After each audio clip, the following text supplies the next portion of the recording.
wish my mom was here to hear it. Councilman did a wonderful job. You could tell the difference in generations. He had his machine out. I have my, my notes. Printer was broken. And, there you go.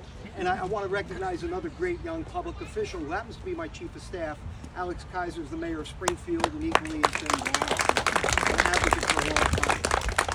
Listen, all of you are my heroes, and I really mean that. In the position I've been lucky enough to be in now, gosh, for 25 years, I like to do it and only feeling as if I'm reflective of the values that we share together. So while I might be the quote-unquote senator and I get to sponsor the bills and push the buttons and vote, it's really channeling all the things that you feel, and which I feel so good about being with everybody today. Somebody mentioned Dr. Murphy as it relates to what occurred with finally the Surgeon General coming out and making the declaration he did today. I thought of something that happened in 1993, and I worry about that because that's when the CDC came out and they spent $2.6 million to come up with a conclusion that you were 50% more likely to be injured or killed by a gun if there was a gun in your home. You know what Congress did that next year? They cut their budget by $2.6 million to send a signal. So I hope Dr. Murphy doesn't get in that same vortex.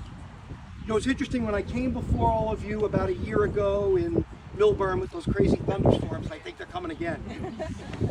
It was just at a time when the conceal and carry law that we put out there in exchange for the Supreme Court decision to try to get New Jersey back on track, when the initial court looked at it and said, there's no precedent for not having a loaded gun in a bar. Like, what could go wrong, huh? They said, what would the Founding Fathers think? I don't know. What would the Founding Fathers think about the 14th Amendment? Most of them owned slaves. You can't live back then, but I'll posit to you, if we did live back then, there's a different history. The Second Amendment in our Bill of Rights wasn't about personal protection. It was about a bunch of independent states that were worried about ceding government to a central authority, wanting to make sure they could maintain a militia, just to assure that someone wasn't going to get too power hungry. Particularly, it was the South that was concerned about slave insurrection. And nothing to do with personal history. And if you want to understand why, that's for sure. Cradle of Liberty, Boston, they had a law going back to 1780s through the next 100 years that indicated you couldn't have a loaded gun in your own home. The state of Rhode Island at that same time that the Bill of Rights and the Second Amendment was passed and incorporated, indicated that every gun in the state of Rhode Island had to be registered. So these laws were in play. As a matter of fact, everybody remember Hamilton? Everything is legal in New Jersey. That's why they dueled here. We weren't as good as we were back 200 years ago as we are now, relative to the strict laws in New York, relative to anti-guns. And truth be told, all the way really to the 1960s, that all stayed in play. And different than you might think, there was even more stringent gun control between Vietnam, the tumult between the assassinations of RFK, JFK, Martin Luther King, the riots. That resulted in even more stringent gun controls put into place. As a matter of fact, one of the most stringent ones was signed by some governor named Ronald Reagan. And then it just got out of control. Come the 70s, a time when the NRA, if you looked at their magazine, had maybe 2% of their articles or their advertisements talking about personal safety, and the other 98% about hunting and sport, it started to change. It was all about money. It was all about marketing. The fact that we came where we did to where we are now, the numbers are staunch, crazy. 400 million guns in this country. That's more than one. It's now about 1.25 per American. Different than any other civilized nation. And murder rates and death by guns actually low. Just look at all the other civilized countries and what they have and how you compare. The decision that meant more than anything was a decision that Judge Scalia from New Jersey talked about in 2008. And that was overturning a Washington, D.C. law that didn't allow someone to have a gun in their home for their protection. But Scalia never said, as much as I disagree with that interpretation of the Second Amendment for the reasons we just discussed, that you couldn't have reasonable regulations. And that's what, right, all of this is about. My God, the NRA got involved and start to get into the only thing that beats a bad guy is a good guy. They deal with statistics that are skewed. They took a survey of 5,000 people and extrapolated to the entire country and said that over 70,000 crimes, or whatever the number is, thwarted every year because of a good guy with a gun. Their statistics exceed even the number of crimes that are committed in a year. Look at the FBI. They tell you the difference. And when it comes to it, Jason Bourne and Clint Eastwood might be in Hollywood, but that doesn't work out in the community. It's less than 0.1% ever is a good guy with a gun thwart a crime. And as a matter of fact, innocent people end up, unbelievable case in Florida, actually being injured instead. I do want to share just a couple numbers because, again, they're daunting. The TSA, maybe I'll just give you this one without all the others. The TSA, right, in 2005, they found 660 people trying to get on a plane with a gun, most of them by accident.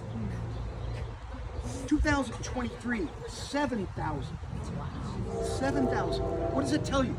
What does that tell you as to the number of guns that we've allowed to be out there? You mentioned before that it's not, that I respect the Second Amendment. And we all should. That's a part of our Constitution. It's a part of our Bill of Rights. We're all American. But what we have to do then is focus on those reasonable changes. And I'm so proud, with all of your help and advocacy, to have gone forward and had Governor Murphy sign the red flag law. Because of all of you, like the red in your shirts, it saves lives. I am so proud, and a great victory just today, what we did with the public nuisance law. The Bush administration tried to give blanket immunity to the gun industry with PLECA. There was one little way to get through that through public nuisance. New Jersey has those laws, and today Attorney General Plackton got that much closer to getting Smith & Wesson's marketing strategies and to open the curtain on what they're really up to. So because of all of you, we're making progress, and conceal and carry, the first knucklehead, Your Honor, due respect, that went with the decision he made, that's now been reversed, and we're doing better and better. So let me, end with this. I thought about this coming over here today, and all of you, you're in the heat. You sometimes feel like you're a salmon swimming the other way. You have to think about the NRA being more powerful than ever, thinking about Congress tied into knots and being the new do-nothing Congress under Harry Truman. This one they look good compared to what's going on.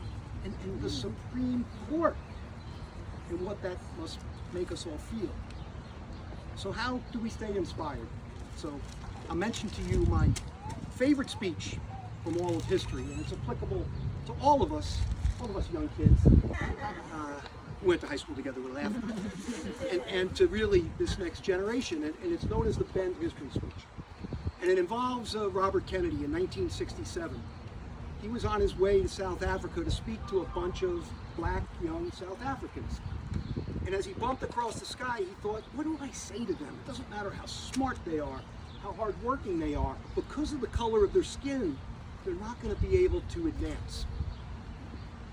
So I guess he thought it through, and so when he faced them that next day in a speech, he challenged them and said, don't feel sorry for yourself.